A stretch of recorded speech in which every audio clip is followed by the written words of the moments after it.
Kumusta sa inyo mga kababayan? Alam nyo ba na sa paparating na buwan ng September, October at November, ng 2 at 25 October bagong programa ang gobyerno para sa ating mga nakatatanda? Opo, tama ang inyong narinig.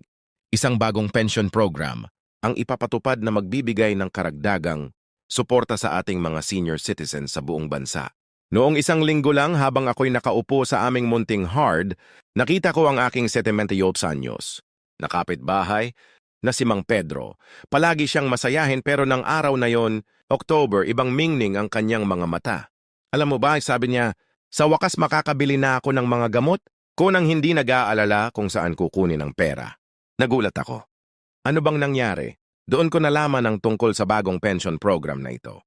Mula sa kanyang simpleng kwento, napag-alaman ko na libo-libong senior citizens ang makikinabang mula dito.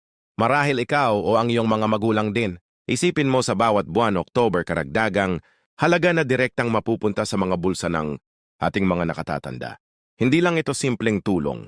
Ito pagkilala sa kanilang mga naging kontribusyon sa ating lipunan sa kanilang mga tao ng sipag at tiyaga. Pero bago tayo magpatuloy, dapat kong sabihin, maraming maling impormasyon ang kumakalat tungkol sa bagong programa na ito. October nagsasabi na mahirap daw ang proseso na kailangan ng napakaraming dokumento o nalimitado lang ito sa ilang lugar sa Pilipinas. Hindi po totoo ang mga ito. Sa video na ito, tatalakayin natin ang lahat ng detalye kung sino ang kwalipikado, magkano ang matatanggap, paano mag-apply, at kailan magsisimula ang pamamahagi. Ibabahagi ko rin ang mga kwento ng mga senior citizens na tulad ni Mang Pedro at kung paano nagbago ang kanilang buhay dahil sa bagong pension program na ito. Kaya huwag nang mag-atubili i-like na ang video na ito. I-share sa inyong mga kapamilya at kaibigan na may mga senior citizens at manood hanggang sa dulo para malaman ang lahat ng detalye tungkol sa bagong pension program na ito. Salamat sa patuloy na panonood.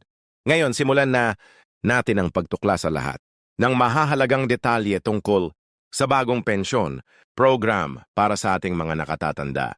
Isang programa na tunay na magpapagaan sa kanilang buhay at magbibigay ng dagdag na dignidad sa kanilang pagtanda.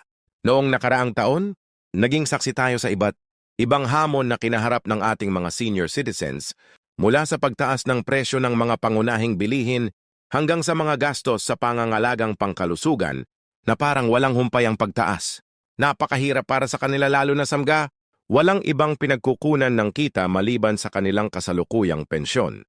Kung Oktuberon man si Aling Maria, isang 72 anyos na dating guro mula sa Batangas ay nagsabi sa akin, "Anak, minsan kailangan kong pumili. Bibilhin ko ba ang aking gamot o ang bigas para sa buwan? Hindi dapat ganito ang pagtanda. Nakakalungkot man, ito ang realidad para sa marami nating kababayang senior citizens ngunit nagdulot ng pag-asa ang bagong pension program na ito.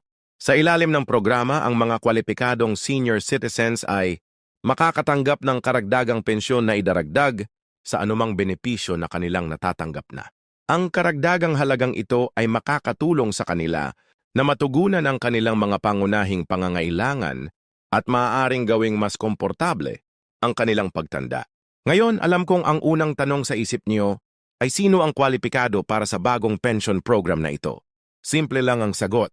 Lahat ng Pilipinong senior citizens na may edad 6 na pupataas ay kwalipikado na mag-apply. Hindi mahalaga kung kayo ay dating nagtatrabaho sa pribadong sektor, sa gobyerno, o hindi kayo nakapag-contribute sa RAYA o SIS. Ang programang ito ay dinisenyo para sa lahat ng ating nakatatanda. Gayunpamanan, may ilang kondisyon na kailangan munang matugunan. Una, dapat ay isang lehitimong residente ng Pilipinas ang aplikante.